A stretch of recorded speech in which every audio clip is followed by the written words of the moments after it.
So మరి ఇలా చూసుకున్నట్లయితే కొందరికి ఏంటంటే ఎంత బ్రష్ చేసినా ఎంత బాడీ కేర్ తీసుకున్నా సరే వాళ్ళు మాట్లాడేటప్పుడు భయంకరమైన స్మెల్ వస్తూ ఉంటది. అవునవును. అంటే బ్యాడ్ మనం బ్రెత్ అనకూడదు అది. కానీ వాళ్ళ చుట్టూ నిల్చోడానికి కూడా చాలా ఇబ్బందిగా ఒక జుగుత్సాకరంగా ఉంటుంది అదే కదా. అదే. అది ఎందుకు అలా జరుగుతుంది?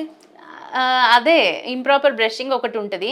ఉమ్, వంకర పళ్ళు కూడా ఒక రీజన్ చెప్పుకోవచ్చు. అంటే ఎగుడు దిగుడు పళ్ళు ఉంటాయి కదా! వాళ్ళు ఎంత బ్రష్ చేసినా క్రాస్డ్ టూత్ మధ్యలో ఎళ్ళదు. ఉమ్, సో ప్లాక్ డిపాజిట్ ఎక్కువ ఉండడం వల్ల కూడా రీజన్ ఉంటది. ఉమ్, తర్వాత ఆ ప్లాక్‌ని వదిలేసి టాటర్ డిపాజిట్. ఉమ్, తర్వాత జనరల్ హెల్త్ కూడా మ్యాటర్స్.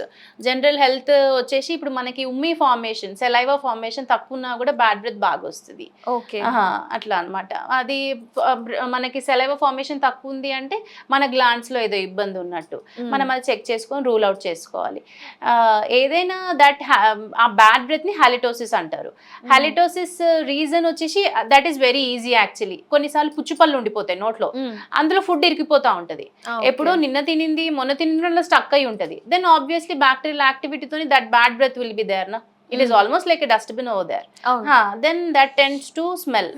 అట్లా అన్నమాట. మనం అందుకే బెటర్ సూపర్విజన్ ఒక్కసారి. When you find a smallest one, చిన్నది ఏమైనా అనిపించినప్పుడు ఒక్కసారి సూపర్విజన్ అంటే మంచి డెంటిస్ట్ దగ్గర ఒపీనియన్ తీసుకుంటే కనుక they will sort out everything. అట్లా అంటే బెస్ట్ థింగ్ వచ్చేసి ఫస్ట్ క్లీనింగ్ చేస్తారు. ఇట్లాంటి మాల్ కరెక్షన్స్ ఏమైనా ఉన్నాయనుకోండి, క్రాస్డ్ టూత్, సైడ్స్ టూత్ అట్లాంటివి చేసుకున్నప్పుడు అవి అన్ని సాల్వ్ అయిపోతాయి. బ్యాడ్ బ్రెత్ అంతా like it is in our hands, మన చేతిలో ఉంటుంది, సాల్వ్ చేసుకోవచ్చు. అదే అంటే అలా బ్యాడ్ బ్రెత్ వచ్చినప్పుడు ఏంటంటే చాలా మంది కొంచెం షైగా ఫీల్ అవుతారు, జనాల్లో మాట్లాడడానికి కాన్ఫిడెన్స్ ఇబ్బంది లెవెల్స్ కూడా పడుతూ. తక్కువ ఉంటాయండి. Because these days I have seen many of children actually like students చెప్పాలంటే ఇంటర్ డిగ్రీ వాళ్ళు టు ప్రజెంట్ సమ్ సెమినార్స్ ఏమన్నా ఎగ్జిబిషన్స్ కి అంటే వాళ్ళు they tend to see science models and all for their exhibition competitions and all. Obviously ఇవన్నీ తగ్గిపోతా ఉంటాయి. It is a time to act by the parents also, వాళ్ళ term కూడా అనమాట. Whenever they find it like some difficulty ఏదో కూడా తెలిసిపోతానే ఉంటుంది. These days it is not that being ఇప్పుడు స్మార్ట్ ఫోన్స్ వచ్చాక, యూట్యూబ్ ఇంత అవేర్నెస్ వచ్చాక people ten to have awareness on each and everything.